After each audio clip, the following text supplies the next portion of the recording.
Hello, and welcome to this Eyes of Harmony first thoughts on episode 6 of series 11 of Doctor Who, Demons of the Punjab. Um, yeah, I enjoyed it. Mm. I did enjoy it. So I come from this I've seen some of the reactions online as being very, very mixed, and I somewhat get it. But from my perspective, I come from kind of a position of I've always sort of been interested in I'm interested in history in general, but all the small stories and all the small details and everything. Well, Nick knows because we've been around museums before, and I read everything. Everything. Yeah, yeah. Even the signs for the toilets. I mean, you just, Everything. you just read them all. Just I mean, in that fancy Any Mozart styling, how could you not, right? God. But yeah. Oh my. So I can understand why some people who aren't quite as interested, because Doctor Who, in some ways, its best episodes have been basically historical dramas, which I get season, it. yeah. Yeah, I get it. That's not to everyone's tastes, but I found this fascinating actually. Yeah. I really did. I had no idea that this had happened. It was a part of history I was unaware of. So in terms of that, it was incredibly enjoyable. Yeah, we kind of briefly went over it, because it's kind of covered in all the effects, the borders and whatnot coming off World War Two. So I knew this had happened, but certainly not in any detail really. I mean, it was just a footnote in our course, not our focus on all the big stuff. So yeah, it's interesting getting to know about some of the smaller things. It's interesting that they decide to set a story there, in On the border. on the border, exactly. Very interesting. Okay, so from just a production standpoint, incredible. It looked amazing. Visually, it was absolutely beautiful. They filmed it in Spain, which is kind of but Yeah, why did why? Well, I don't know what laws they have, but why they some to go out there. yeah. But yeah, I mean, it looks like it's believable. Yeah, you can believe it. But very nice. It reminded me a lot where they landed, a bit like the Marco Polo. I don't know. It kind of just that kind of setting, I guess, William Hartnell. But I liked. So the supporting cast were much better this week than last week, in my opinion. I think it was far stronger. Oh, absolutely. I love the aliens. I like the twist. I didn't see that coming. That they weren't assassins. The only thing about them is that I found it knowing what we know afterwards, why they're initially being seen so kind of obtuse about why they were not telling them why they were there doesn't really make sense when you find out why they're actually there. I mean, why don't they just say something? In fact, why were the teleporters even necessary? Move around quickly. Yeah. So they weren't seen, so they can just get there. I love the designs though. I thought they were really nice. Yeah. I thought they were. The sets were lovely as well. Their spaceship. Music, actually, for the first time. Music was really. Well, I noticed it. Yeah. That's something. I did. I don't And know if that end moment was far more powerful without it being a pop song. Yeah, that's true. And also, instead of actually, just continuing on with the same music for the end credits, they actually changed the end credits. They did Doctor Who theme in that style. I really like that, actually. Really cool. I really like that. Yeah. And just getting, family heritage ties. They were saying that before the season. They did the racial heritage thing, of course, with Rosa. We haven't gotten a lot more of it since, so it's the whole family heritage connection actually developing. Yaz finally has done.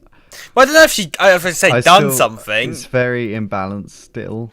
But Yeah, yes, it's nice that she finally kind of got. she gets a her bit screen more. time. Yeah, certainly. I'm glad they started it in Sheffield. Actually, I'm glad that's where they started it.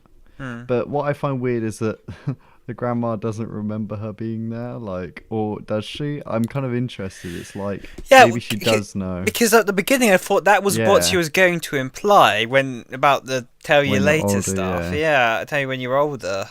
Which, I thought that was what they were implying that she knew, and they never tied that round well, really. I think they're waiting until the doctor meets the grandma again, because she'll definitely remember the doctor, the grandma. Yeah, I think that might be a slow play actually. That one. I quite think possibly. so. We'll see. We'll see later in the season, I suppose, won't we? It'll be interesting. So directed by Jamie Childs, who directed the first episode, The Woman Who Fell Hmm. to Earth. Yeah. But yeah, I Oh, did actually really enjoy this and episode. another thing to point out, because Graham and Ryan don't get much in this episode. A lot of people are speculating from what Graham was saying is perhaps part of the reason why he decided to come with them is perhaps the cancer's coming back. Yeah, That was a speculation I was seeing, but that would make sense. definitely. Actually. Mm. Yeah, definitely. It's definitely there because I mean, he said he still wasn't out. He was still in remission. Yeah. Yeah, that sounds true. Yeah, I think Graham will either die this episode. Not this episode. This episode, yeah. This season, Graham might. What die, did we watch? which will be interesting because then it will go down to a two companion.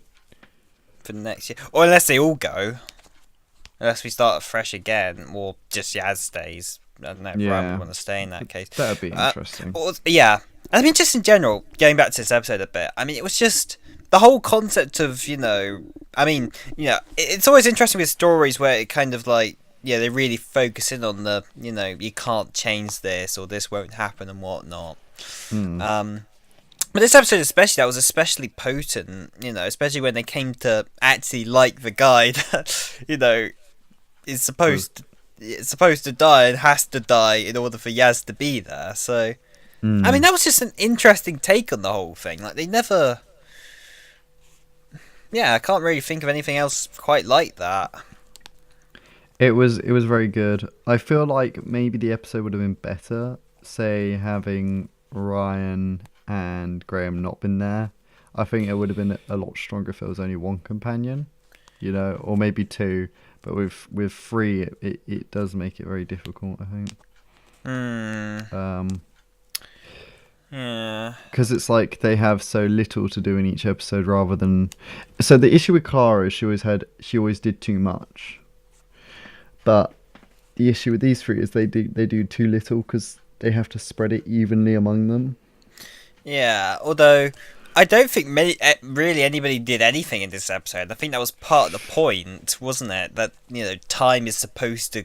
They couldn't do anything. Yeah, exactly. It's supposed to go one way. Like, there was nothing to change here, really. Yeah.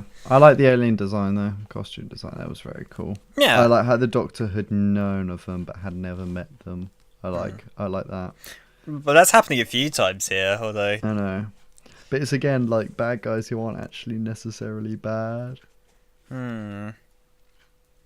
Yeah. But I mean, we did get a Like, straight the up only- bad guy last week. The only thing is, it was...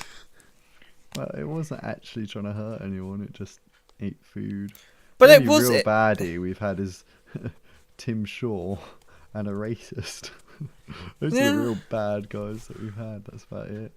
I suppose. Kablam next week though. That looks good. Have you watched the other trailer for it yet? I haven't seen the other trailer. I just saw the one at the end of the episode. I just jumped Other straight trailer on here. looks cool. It looks like the thing which delivers the message to the Doctor is in fact the evil thing. Like that robot delivery man is kind of the evil thing, and what I love is evil robots. So That just kind of makes me think of Total Recall, the robot design. yeah, the taxi driver. it'll be cool. I think, And then we got the Witchfinders, which will be another historical, which I think will be cool. Yeah. So for the next 2 weeks, I'm actually looking forward to this one. This one surprised me. Yeah. My expectations were not that high. Yeah, I think all of This us one- just kind of thought that it was going to be incredibly boring. And I imagine to some people, and from the reactions I've been seeing, it probably has been. But it scratched an itch for me. It's still missing that actiony one, that just fun action one. Yeah. I think that's the what, Saranga conundrum should have been that one. that's what they wasn't. tried to make it. And I mean, you know, It wasn't. So Kablam is my is hopefully what's gonna do it for me. Well, we shall see. And I mean, you know, our theory about guest writers very much has proven correct again. Yeah. Which, you know, why Chris Chibnall thought he needed to do the entirety of the first half of the season, like, you can't stretch yourself out that blimmin' thin. It just doesn't work, and it hasn't worked. I think come next season there'll be more guest writers and he'll be writing less episodes. I hope so. I really hope so. Just give us a few good stories. You know, it just doesn't. Just 3 episodes. I think the head writer should write per season. Yeah, 3. yeah, that's about right. That's about what Russell T did, right? Or did he write? He wrote. Oh, it depends what season. I mean, like frickin' season 4, he wrote 5. Wow. But then these are 13 episode seasons. Yeah, so he doesn't, and they're also shorter episodes compared to this. Yeah, he wrote 5 for a lot of the seasons, but in series 1 he wrote 8 of the 13. Well, that makes more sense because he had far more time to prepare those, though. Exactly, He yeah. was working on it from like 2003 to 2000, basically non-stop to when they started production in 2004. So Moffat wrote 6 in his first one. In his first series, he wrote 6. which again, I think he had a bit more time to prepare those. Yeah. So Chibnall's written 6 and a writing credit with Mallory Blackman. Yeah. But for the impression I got, at least coming off from when they announced it, is that he hasn't actually had so much time as compared to. Oh, something interesting. So in the TV Times, I sent you a Snapchat of this actually, Conrad. But this episode was listed 6 out of 11. So It could have just been a typo, but I don't know. We'll see next week. I'll look next week, see what they have. yeah. Well, I don't think they just changed it to the radio guide just as an announcement, unless that was an accidental leak. Well, I mean, they've confirmed a special. It's just interesting when the special's going to be, because maybe they Have they actually confirmed the special? Yeah. Special's been confirmed. Wayne Yip is directing. Okay. So, we will see. I'm just, the next 2 weeks, I'm glad that episode... It was powerful and it was good, but it's still I'm still missing something from this season. I'm still missing that flat line. Series 8 to me was a bit of a okay. No, it was good. It was. I really wasn't fond of it. Really, There was Time Heist, which was good. I was like, okay, I would like to see that again. And then there was Mummy on the Orient Express, which I was like, I'd quite like to see that again. But then Flatline outright made me just want to own the series box set, because that story is just such a good episode, Flatline. And I'm waiting for that episode, that one episode which makes me just want this entire season. That's what I'm waiting for. And Demons of the Punjab was definitely one I could go back and watch and enjoy. Absolutely. I think it's one I'd come back to less often. Maybe if I was I don't know, marathoning the series, I'd watch it without skipping. I'd imagine you'd have to be kind of in a specific mood for it. Historical mood, I think. Yeah. For me, I'm kind of always in that sort of inquisitive, historical, interested mood. So, I mean, so I can watch it at any point, although I probably won't because I don't rewatch episodes very often. Yeah. So many episodes I haven't watched since their initial broadcast. So many. What's one that you remember which you haven't watched since the original?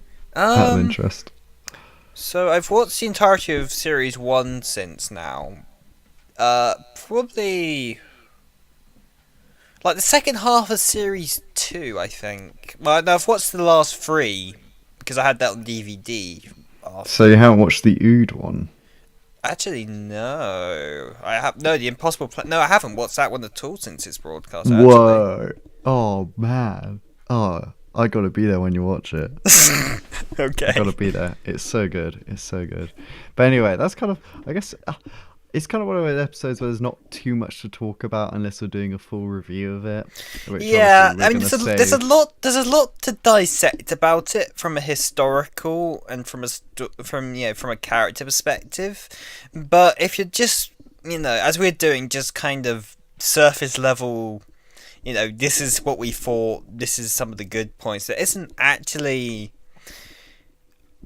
a lot, I guess, although we have been going longer than we got to with Arachnid, so that's saying something.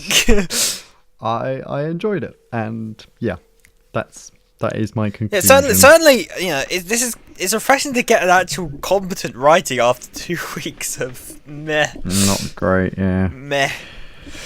I'm excited for next week. Next week I'm looking, kind of something fun.